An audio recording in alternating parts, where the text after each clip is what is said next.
Haleluya. Shalom. Selamat pagi, jelang siang. Salam sejahtera bagi kita semua. Haleluya.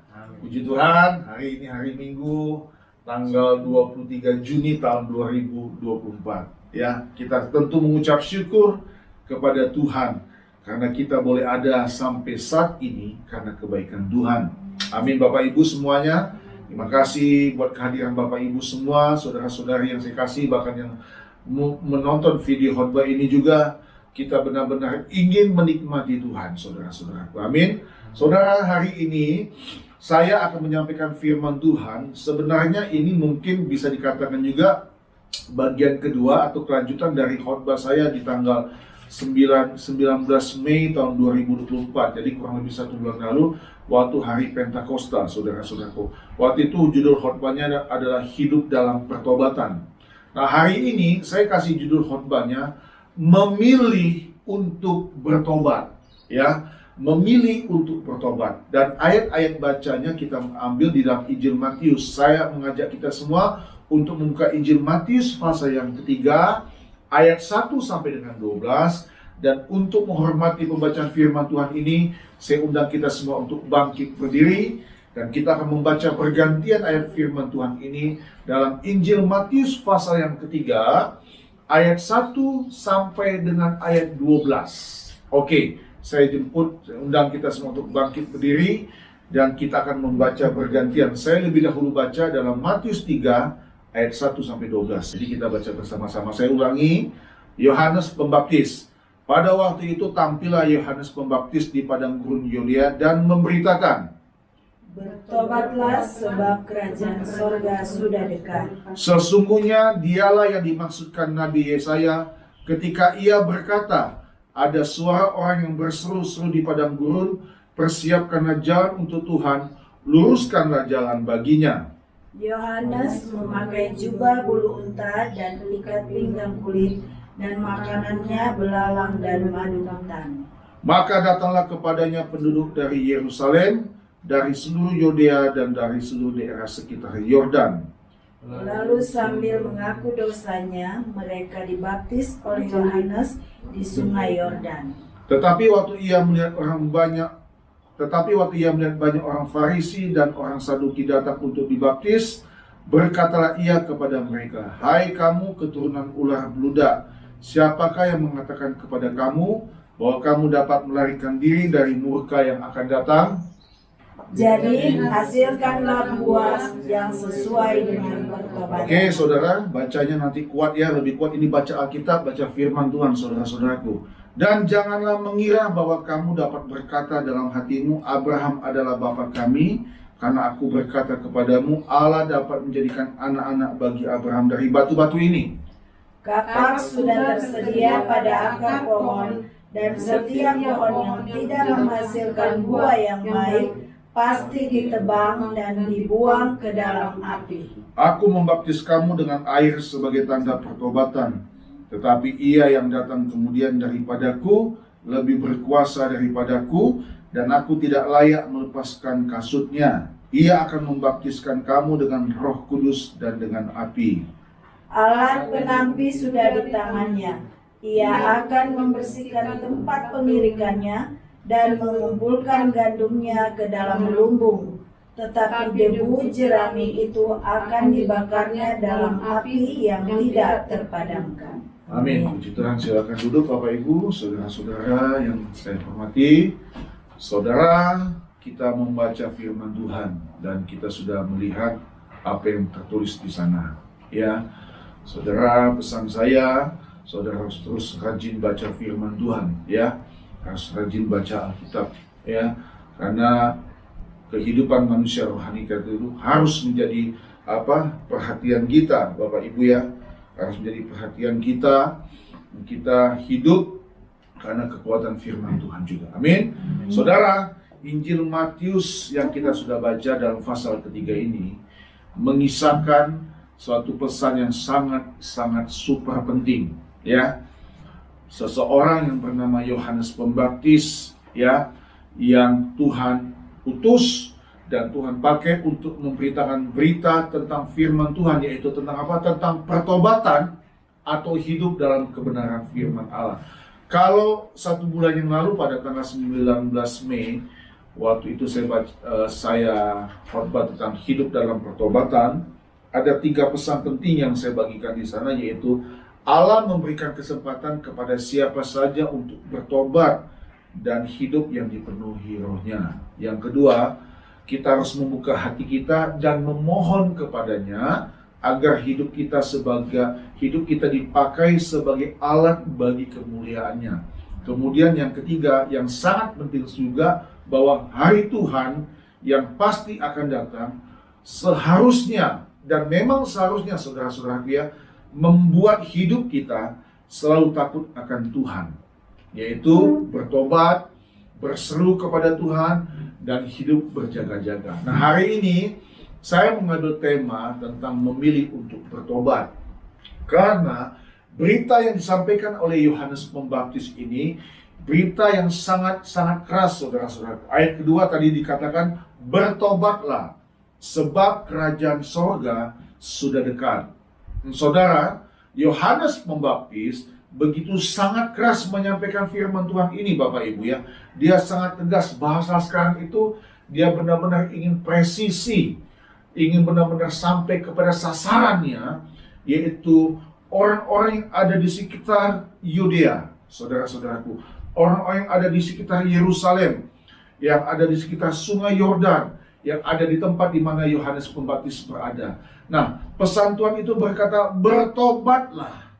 Saudara pasti sudah dengar kata bertobat. Bertobat itu adalah meninggalkan kehidupan yang lama, cara-cara yang lama, yang tidak Tuhan suka, ya, mengikuti, kemudian berbalik dan mengikuti jalan Tuhan. Haleluya, saudara-saudaraku. Ya, saya selalu berkata, sebenarnya ibadah hari Minggu itu tidak cukup menambah iman kita, saudara-saudaraku. Ya, ibadah hari Minggu itu benar-benar tidak cukup untuk menambah iman kita. Setiap hari Alkitab katakan kita harus membaca firman Tuhan. Amin. Karena iman itu tumbuh dari kita membaca dan mendengarkan firman Tuhan. Itu di dalam kitab Roma ditulis bahwa iman itu tumbuh dari kita membaca dan mendengarkan firman Tuhan. Saudara, mari kita mengukur diri kita sendiri. Ayo. Setiap hari saudara membaca medsos, pasti ya, betul nggak? Nah, coba saudara buat kalkulasi atau perbandingan. Ini misalnya ya, kalau saudara lebih banyak membaca medsos dibanding membaca firman Tuhan, saudara pasti punya kalkulasi atau perhitungan, maksud saya ya. Apa yang tumbuh dalam benak saudara? Pasti biasanya ketakutan, kecemasan, iri hati. Kita baca tentang kehebatan orang, timbul perasaan iri lama-lama. Kita baca tentang berita-berita yang sebetulnya tidak pantas kita baca, bahkan gambar-gambar yang tidak boleh kita lihat, akibat yang tumbuh pikiran-pikiran yang kotor. Betul nggak? Nah, betul, Musa katakan betul, berarti jujur dia. Nah, iya, betul saudara. Tapi kalau saudara membaca firman Tuhan, saudara akan tumbuh, imanmu akan mulai tumbuh secara perlahan-lahan. Perlahan tapi pasti kita baca firman Tuhan. Bukan berarti tidak boleh membaca medsos, bukan. Tapi sudah saatnya kita harus dewasa, peka, dan bijak. Amin? Iya. Mana yang perlu kita baca, mana yang perlu kita skip atau kita lewati. Itu penting, saudara-saudara. Iya. Sehingga tidak ada timbul dalam pikiran kita menghakimi orang, mengumpat orang, benci kepada orang. Karena medsos ini, saudara-saudara, kalau kita tidak bijak-bijak ya, sebenarnya tangan-tangan kita ini waktu kita mengetik ya, sama seperti mulut kita. Iya, kita tidak bijak-bijak, kita bisa benci dengan seseorang, kita bisa memusuhi orang, ya kan? Kita bisa benci dengan seseorang. Sudah, ya di situ dulu yang saya mau sampaikan. Nah, jadi kata bertobat tadi, saudara, meninggalkan cara hidup yang lama, yang tidak sejalan dengan cara Tuhan. Nah, saudara, hari ini ada 4 pesan Tuhan yang saya mau bagikan kepada kita semua, untuk Bapak Ibu semua yang juga yang menonton video khotbah ini, berkaitan dengan apa ayat yang kita baca. Ya, ada 4 hal yang ingin saya bagikan. Yang pertama, saudaraku, memilih, di ayat kedua dikatakan, bertobatlah sebab kerajaan sorga sudah dekat. Yang pertama, saudara-saudaraku, memilih untuk bertobat artinya kita sangat menghargai anugerah Tuhan. Haleluya. Saya ulangi ya Bapak Ibu ya. Memilih untuk bertobat artinya kita sangat menghargai anugerah Tuhan. Nah saudara, kita membuka 1 Korintus 15. Mari kita sama-sama buka 1 Korintus 15. Saya akan bacakan buat kita semua. 1 Korintus pasal 15 ayat yang ke-10. Walaupun saya yang baca, Bapak Ibu juga tolong disimak ya bunyi firman Tuhan ini. 1 Korintus 15 ayat yang ke-10. Oke, sudah dapat? Oke, amin. Katakan amin. Haleluya. Oke, saya baca ayat yang ke-10. Tetapi karena kasih karunia Allah, aku adalah sebagaimana aku ada sekarang. Dan kasih karunia yang dianugerahkannya kepadaku tidak sia-sia. Sebaliknya, aku telah bekerja lebih keras daripada mereka semua. Tetapi bukannya aku, melainkan kasih karunia Allah yang apa? Yang menyertai aku. Rasul Paulus menyaksikan ini kepada jemaat di kota Korintus, bahwa karena kasih karunia Tuhan yang sudah menyelamatkan aku, sehingga aku tidak mau menyia-nyiakan kasih karunia Tuhan. Saudara, yang pertama tadi, memilih untuk bertobat artinya kita sangat menghargai anugerah Tuhan. Katakan amin. Amin Bapak Ibu. Ya, kita hidup ini karena siapa? Karena Tuhan. Saya sudah saksikan minggu yang lalu, setiap pagi saya selalu mengangkat tangan saya di hadapan Tuhan. Setiap pagi saudara-saudaraku, saya berkata terima kasih Tuhan untuk kehidupan yang Engkau beri. Terima kasih untuk alam semesta ini. Terima kasih untuk udara yang aku boleh hirup ya. Oksigen yang aku boleh hirup. Terima kasih untuk fasilitas-fasilitas Engkau. Saya syukuri. Terima kasih untuk listrik, untuk air, untuk wifi. Saya syukuri saudara-saudaraku. Saya bersyukur karena saya tahu saya hidup karena anugerah Tuhan. Nah saudara, bangun tidur, saudara cari apa dulu? Saudara cari kopi atau saudara cari handphone dulu? Ayo saudaraku, kita memulai pembaruan hidup kita. Cari dulu Tuhan. Cari dulu Tuhan, berlutut dulu. Kalau saudara mau ke WC dulu, gak apa-apa. Mungkin saudara harus buang air kecil dulu, ya kan? Bersihkan, ganti baju, kita berlutut di hadapan. Mengucap syukur, terima kasih Tuhan. Saudara bermeditasi, menyembah Tuhan. Terima kasih Tuhan, aku mengucap syukur. Saudara berlutut, saya minta saudara, supaya kita benar-benar mensyukuri. Karena memilih untuk bertobat itu artinya kita sangat menghargai anugerah Tuhan. Haleluya. Nah kemudian saya tambahkan lagi satu ayat ya. Saudara buka kitab Efesus. Efesus pasal yang kedua. Saudara kita membuka bersama-sama Efesus pasal yang kedua, ayat yang ke-8. Saya ajak kita untuk membaca bersama-sama. Ayo, Efesus pasal yang kedua, ayat yang ke-8. Kita membaca bersama-sama. Efesus 2, ayat yang ke-8. Kita baca bersama-sama. 2, 3. Sebab karena kasih karunia kamu diselamatkan oleh iman. Itu bukan hasil usahamu, tetapi pemberian Allah. Amin.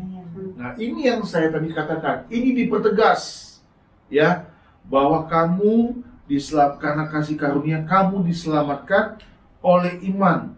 Itu bukan hasil usahamu, tetapi pemberian Allah. Haleluya. Kita bersyukur kepada Tuhan. Iya, saudara, nafas kehidupan yang kita terima tiap hari itu datangnya dari siapa? Ya kan? Setiap makanan yang kita makan, setiap air yang kita minum, datangnya dari mana? Ada tangan yang tidak terlihat yang menganugerahkan itu kepada kita. Lewat kerja kita tentu ya, lewat orang memberi. Tapi siapa sutradara di balik itu semua? Dia, Tuhan semesta alam. Jadi kalau kita mau hidup memilih untuk bertobat, kita sangat menghargai anugerah Tuhan.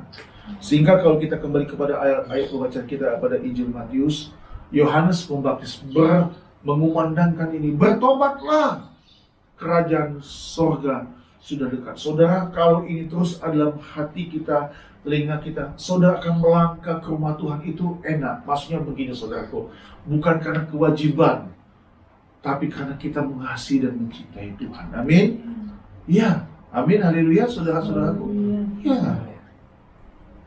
Contoh, misalnya kalau saudara kerja di suatu perusahaan atau apapun saudara bekerja, saudara tidak masuk berapa hari, tentu akan ada pemotongan gaji, ya kan? Coba, tapi waktu kita tidak berdoa 1, 2, 3 hari, menurut saudara, ada nggak pemotongan udara yang diberikan Tuhan? Enggak kan, tetap ada. Tapi saudara tahu tidak? Sebenarnya itu membuat kita tuh harus jadi orang yang tahu bersyukur, tahu berterima kasih kepada Tuhan. Amin. Itu penting sekali. Sehingga kita memilih untuk bertobat. Yang kedua, saudaraku, kita kembali kepada Injil Matius pasal yang ketiga. Injil Matius pasal yang ketiga. Kita melihat ayat yang ketiga. Ayat 5 dan 6. Perhatikan bunyi firman Tuhan. Sesungguhnya dialah yang dimaksudkan Nabi Yesaya ketika ia berkata, ada suara orang yang berseru-seru di padang gurun, persiapkanlah jalan untuk Tuhan, luruskanlah jalan baginya. Ayat 5 dan 6. Maka datanglah kepadanya penduduk dari Yerusalem, dari seluruh Yudea, dan dari seluruh daerah sekitar Yordan. Lalu sambil mengaku dosanya, mereka apa saudaraku? Mereka dibaptis oleh Yohanes di sungai Yordan. Ayat ke-6 tadi apa? Sambil apa? Mengaku dosanya. Sambil mengaku dosanya. Jadi ada pengakuan dosa di sana. Dan yang kedua, saudaraku, memilih untuk bertobat artinya kita mau peka akan suara Tuhan. Karena firman Tuhan tadi berkata, ya, ada suara orang yang berseru-seru di padang gurun. Persiapkanlah jalan untuk Tuhan, luruskanlah jalan baginya. Saudara, ini bicara tentang kedatangan Tuhan yang pertama kali di dalam dunia ini. Sehingga dalam menyambut kedatangan Tuhan, Yohanes Pembaptis mengingatkan penduduk di sana, orang-orang dari Yerusalem dan seluruh Yudea dan sekitar sungai Yordan, bahwa kamu harus bertobat. Dan kemudian mereka mengaku dosanya. Ya, mereka mengaku dosanya. Yang kedua, saudaraku, memilih untuk bertobat artinya kita mau peka akan suara Tuhan. Haleluya. Bapak Ibu, saya mau bilang kepada saudara, ya, setiap hari, setiap pagi itu saya bilang, kita harus ada pertobatan. Setiap malam sebelum tidur, kita harus memohon ampun kepada Tuhan. Kita kan baca Alkitab, baca firman Tuhan, seperti kami selalu baca Alkitab setiap malam dan pagi. Itu kan suara Tuhan yang tertulis, ya kan? Ada suara Tuhan yang tertulis. Tapi saya percaya, kalau Bapak Ibu adalah orang yang peka, yang berdoa kepada Tuhan, pasti hati nurani saudara itu berkata, betul nggak? Saudara pasti hati nurani saudara itu berkata, kamu sudah salah, kamu sudah salah, kamu harus seperti ini. Saya percaya saudara, kalau kita hidup takut di dalam Tuhan, hidup mau benar-benar takut di dalam Tuhan, hati nurani kita ini pasti berkata, betul nggak? Pasti saudara. Kalau kita mengasihi Allah dengan benar, dengan tulus, pasti Tuhan berbicara dalam hatimu. Tidak mungkin Tuhan tidak berbicara dalam hatimu. Tidak mungkin. Amin. Ya. Jadi kita mau peka. Memilih untuk bertobat, itu kita mau peka akan suara Tuhan. Jadi saya tekankan kembali kepada saudara semua, kepada kita semua, bahwa kita harus membaca firman Tuhan. Ayat 6 tadi katakan, lalu sambil mengaku dosanya mereka dibaptis oleh Yohanes di sungai Yordan. Jadi ada pengakuan dosa. Nah, pembersihan ini saudara harus terus terjadi dalam kehidupan kita sebagai orang percaya. Bukankah kita bukan manusia super, saudara-saudaraku? Setiap hari, betul nggak? Setiap hari ada saja peristiwa atau kejadian-kejadian yang bisa membangkitkan manusia lama kita. Kita bisa marah kepada orang lain, ya kan? kita bisa benci kepada orang lain. Bahkan mulut kita pun bisa mengutuk orang, bisa mengumpat orang. Nah itu kan akan menumbuhkan dosa dalam kehidupan kita. Kita mau bertobat, saudara-saudara. Hari ini kita mau memilih untuk bertobat. Kita mau pekakan suara Tuhan.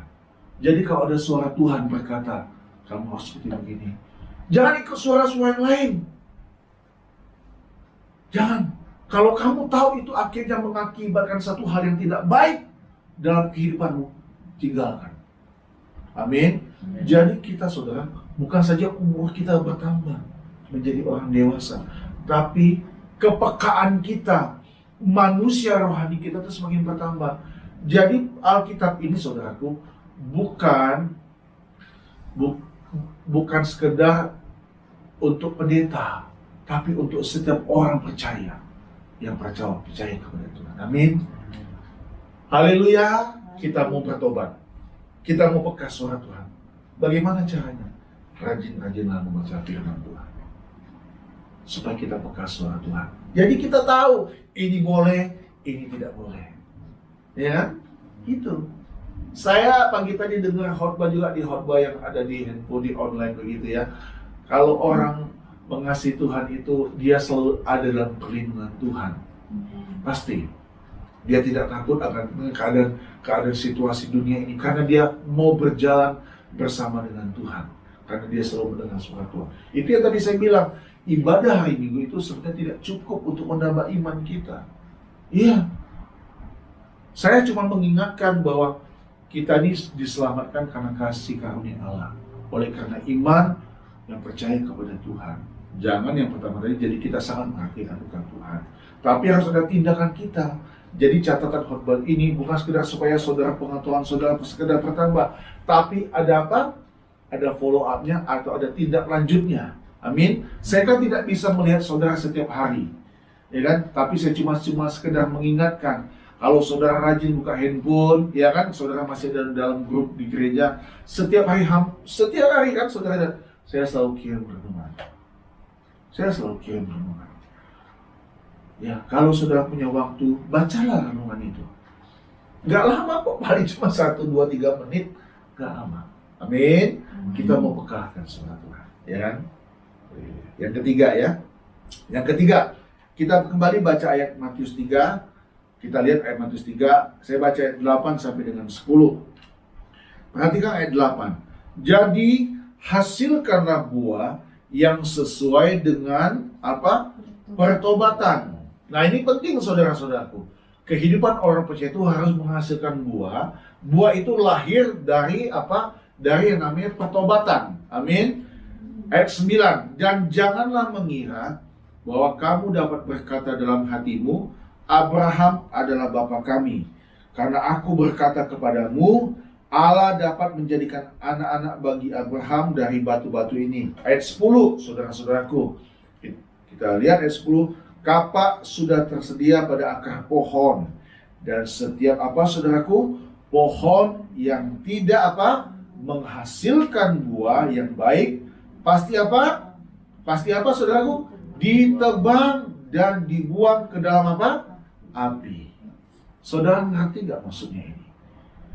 Hidup kita kalau tidak berguna untuk Tuhan itu gak ada arti apa-apa. Yang ketiga, saudara, memilih untuk bertobat artinya hidup yang berbuah. Saudara, seperti kalau saudara lihat di depan rumah kami, ada pohon pepaya, ada buahnya, ada buah, saudara, ada buahnya. Kita ini kan seperti pohon-pohon. Saya pernah sampaikan ini sudah lama. Kita ini seperti pohon-pohon yang ditanam. Setiap hari disiram, dipupuki. Setiap hari kita dengar firman. Supaya apa? Supaya pohon itu berbuah. Betul nggak? Bapak Ibu, saudara kalau tanam sesuatu, pohon, berharap pohon itu tumbuh buah nggak? Pasti kan? Betul kan? Iya. Saudara terpikirkah kita bahwa sebenarnya hidup kita pun itu seperti pohon-pohon yang ditanam oleh Tuhan.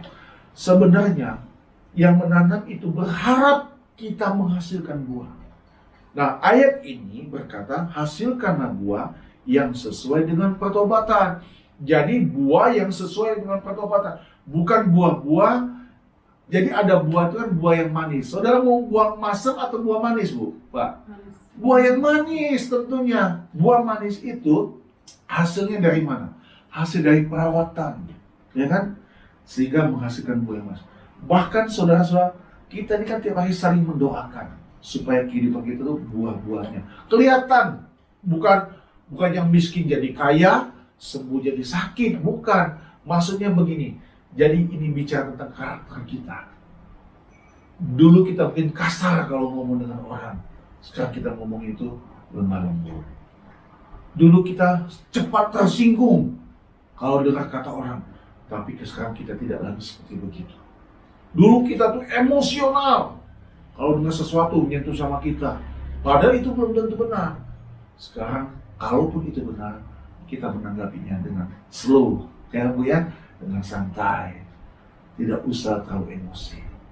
Ada perubahan-perubahan. Amin. Bukan yang miskin jadi kaya, yang sakit jadi sembuh. Tidak. Ini bicara tentang buah-buah pertobatan. Bapak Ibu, ini sangat penting. Jauh lebih penting dari hal yang saya sebut tadi, yang miskin jadi kaya, yang sakit jadi sembuh. Tidak. Kalau kata saya itu bonus, dan bonus itu pasti Tuhan kasih kalau kita serius dan sungguh-sungguh di dalam Tuhan. Jadi ada perubahan karakter. Amin. Jadi ke gereja itu kita bukan sekedar, dan memang tidak boleh kita menganggap ke gereja itu kewajiban, tapi ada satu semacam kecintaan kita kepada Tuhan. Kita ingin supaya kita beribadah tuh dimanapun kita beribadah ya, pujian kita diterima Tuhan, sembah kita diterima Tuhan, dan firman yang kita dengar mengubah kehidupan kita menjadi manusia baru di dalam Tuhan yang kita memilih untuk bertobat. Jadi memilih untuk bertobat artinya hidup yang berubah. Amin. Yang terakhir atau yang keempat, saudara-saudaraku, kita baca dalam Matius 3 tadi ayat yang ke-11. Kita baca ayat yang ke-11. Aku membaptis kamu dengan air sebagai tanda pertobatan. Tetapi ia yang datang kemudian daripadaku lebih berkuasa daripadaku, dan aku tidak layak melepaskan kasutnya. Ia akan membaptiskan kamu dengan apa, saudaraku? Dengan Roh Kudus dan dengan api. Yang keempat, saudara-saudaraku, memilih untuk bertobat artinya hidup yang mau dipimpin oleh Roh Kudus. Katakan amin. Artinya hidup yang mau dipimpin oleh Roh Kudus. Kalau orang yang tidak mau bertobat, Bu, Pak, hidupnya bukan dipimpin oleh Roh Kudus, hidupnya dipimpin oleh roh jahat. Pasti saudara-saudaraku. Kalau dia tidak mau hidup dalam pertobatan, dia hidup sesuka hatinya, itu bukan Roh Kudus yang pimpin dia. Pasti yang mimpin dia adalah roh kegelapan. Kalau Roh Kudus kan gak mungkin membawa orang masuk dalam kegelapan, masuk dalam dunia jahat. Gak mungkin. Itu impossible, itu tidak mungkin. Tapi kalau hidup kita mau dipimpin oleh Roh Kudus, karena kita memilih untuk bertobat, maka hidup kita pasti dipimpin oleh Roh Kudus.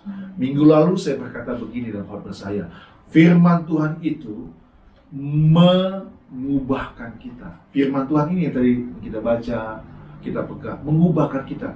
Tapi kalau Roh Kudus memimpin kita, amin. Nah, saudara, hidup saudara ini dipimpin oleh siapa? Itu pertanyaannya. Dipimpin apa? Oleh Roh Kudus atau oleh roh yang tidak kudus? Kalau Roh Kudus, saudaraku, pasti mengingatkan saudara, jangan mengambil ini milik orang lain. Kalau Roh Kudus pasti mengingatkan saudara, jangan hidup musaka di dalam Tuhan. Amin. Kalau Roh Kudus mengingatkan kita, jangan masuk dalam dunia gelap. Maksudnya, ya perdukunan, kegelapan. Tidak mungkin itu pekerjaan Roh Kudus. Walaupun KTP kita Kristen Ibu Bapak, tapi kalau hidup kita tidak dipimpin oleh Roh Kudus, pasti hidup kita dipimpin oleh kuasa kegelapan. Memilih apa? Kita memilih untuk bertobat. Amin. Kesempatannya sekarang, Bapak. Saudara mungkin punya beban, punya pergumulan. Kita tetap doakan selalu. Doakan keluargamu. Ya kan? Bukan sekedar kita berdoa supaya saya banyak dapat duit, dapat jodoh misalnya. Udah. Itu mah bonus. Kalau kita takut dari takut akan Tuhan ya, Tuhan akan pimpin kita. Tuhan akan pertemukan kita dengan calon kita yang orang yang takut Tuhan. Amin. Itu yang dipimpin Roh Kudus. Kalau nggak dipimpin Roh Kudus, ya bisa sembarangan aja kita hidup. Iya, saudara-saudaraku. Jadi sebetulnya pilihan sama kita. Kita sudah tahu konsekuensinya. Saya cuma bilang kepada Bapak Ibu semua, baca firman Tuhan, bertobatlah, sebab kerajaan surga sudah dekat. Saudara, kita tidak tahu waktu kita kapan sampai akhir di dunia ini. Ya, kita sekarang begini, saya mau kasih tahu ya saudara. Kita sudah mulai memprioritaskan mana yang urgent. Urgent itu tahu nggak artinya apa? Sesuatu yang mendesak, yang penting. Mana prioritas yang penting, mana yang tidak terlalu penting. Amin. Mana yang penting, mana yang tidak terlalu penting. Kalau saya mau tanya kepada saudara, yuk jawab dengan jujur. Menurut saudara, ke gereja ini prioritas yang utama atau tidak? Yang utama. Nah, saudara jawab dengan tulus kan? Saudara harus punya hati yang bisa beribadah. Itu. Nah, orang yang sudah dalam ke gereja aja, saudaraku, masih aja bisa mengalami banyak cobaan. Apalagi yang tidak ke gereja. Saya harus mengingatkan, saya mungkin bicara ini belum terlalu keras seperti Yohanes Pembaptis. Oh, Yohanes Pembaptis keras bacanya, saudaraku. Karena kalau saudara baca ayat firman Tuhan, saudara perhatikan ayat ke-7 aja, contoh ayat ke-7 ya, saya baca ya. Tetapi waktu ia melihat banyak orang Farisi dan orang Saduki datang untuk dibaptis, berkatalah ia kepada mereka, hai apa? Hai kamu apa? Keturunan apa? Ular beludak. Siapakah yang mengatakan kepada kamu bahwa kamu dapat melarikan diri dari murka yang akan datang? Orang-orang ini saudara beranggapan bahwa nggak akan ada hukuman. Oh, nanti nggak ada. Saudara, padahal mereka ini adalah orang Farisi dan orang Saduki. Orang Farisi itu tahu nggak apa? Orang yang tahu firman Tuhan, ya, tapi tidak mau melakukannya. Kalau orang Saduki, mereka tidak percaya dengan kebangkitan Yesus. Tadi saya bertanya kepada kita semua, menurut saudara, ibadah di gereja itu prioritas tidak? Prioritas. Menurut saudara, berdoa itu prioritas tidak? Prioritas, saudara-saudara. Amin? Ya. Jangan mengabaikan hal yang penting sekali yang menyangkut kekekalan. Ingat kalimat saya ini. Jangan mengabaikan sesuatu yang penting yang menyangkut dengan kekekalan. Bukan berarti saudara tidak boleh bekerja di dunia ini. Kerja, cari uang, cari nafkah. Tapi ingat saudara-saudara, jangan pernah melupakan untuk mencari Tuhan. Ini tugas kami sebagai hamba Tuhan, mengingatkan kita semua. Jadi kalau tugas Yohanes Pembaptis kan sudah selesai. Saudara tahu, akhir hidup Yohanes Pembaptis ini menyedihkan saudaraku sebetulnya. Bukan, tapi dia mati martir. Kepalanya kan dipenggal. Saudara pernah baca Alkitab dalam satu pesta, ya kan? Anak tirinya Herodes minta kepala Yohanes Pembaptis sebagai kado ulang tahunnya.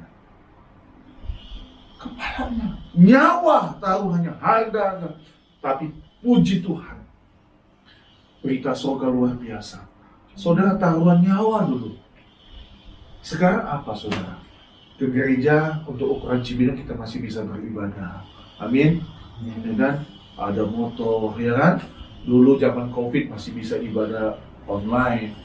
Ya kan, sekarang COVID sudah tidak ada, kita bisa datang tatap muka beribadah. Saya cuma minta kepada Bapak Ibu semua, jangan pernah bosan untuk yang namanya Tuhan dan kerajaan surga. Bertobat, amin. Serahkan semua pergumulanmu kepada Tuhan. Kamu harus berdoakan orang yang kamu kasih, tapi selebihnya di batas kemampuan kita, biar tangan Tuhan yang bekerja. Amin. Kita nggak bisa mengubah hati orang. Saya pagi tadi pun berdoa pribadi Tuhan. Untuk orang-orang yang malas ibadah. Jujur, kadang-kadang ada perasaan gimana di hati saya. Sedih saya lihat. Tapi saya tidak bisa mengubah hati orang. Hanya dia sendiri yang bisa mengubah. Itu kan pilihan hidup orang. Tapi saya cuma bilang, saudara, waktu itu semakin hari semakin dikit. Amin. Ya, kita tidak pernah tahu kapan waktu Tuhan. Saya cuma mengingatkan, Saya belum keras sekeras Yohanes Pembaptis, saudaraku. Kalau Yohanes Pembaptis dia berani bilang, kamu keturunan ular muda. Oh, berani dia, saudaraku. Tugas Yohanes Pembaptis telah selesai. Namun kita jangan terlena, saudaraku. Waktu dan kesempatan yang tinggal sedikit tidak boleh memadamkan keseriusan dan kesungguhan kita. Dunia ini akan hancur. Lukas 21 ayat 33 katakan, dunia ini akan hancur, lenyap dan berlalu, ibu, bapak. Namun firman Tuhan tidak akan berlalu. Haleluya. Sekarang pilihan sama kita.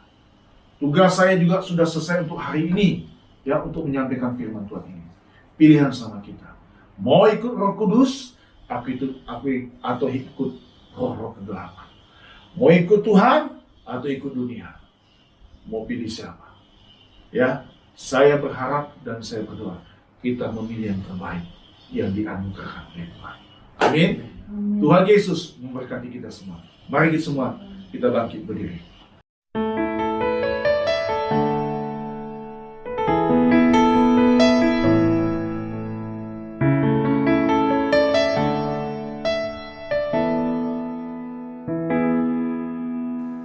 Telah kulihat bukti kasih-Mu, Kau menderita gantikanku. Dengan darah-Mu Kau selamatkanku. Kini ku hidup menyenangkan-Mu.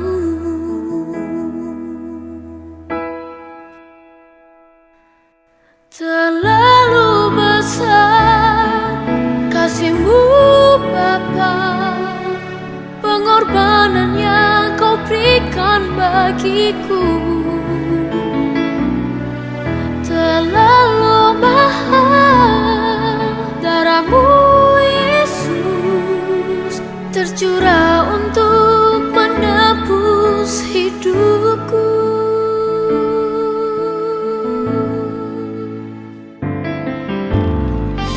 Telah kulihat bukti kasih-Mu, Kau menderita gantikanku. Kau gantikan Dengan darah-Mu Kau selamatkanku. Kini ku hidup menyenangkan-Mu. Terlalu besar kasih-Mu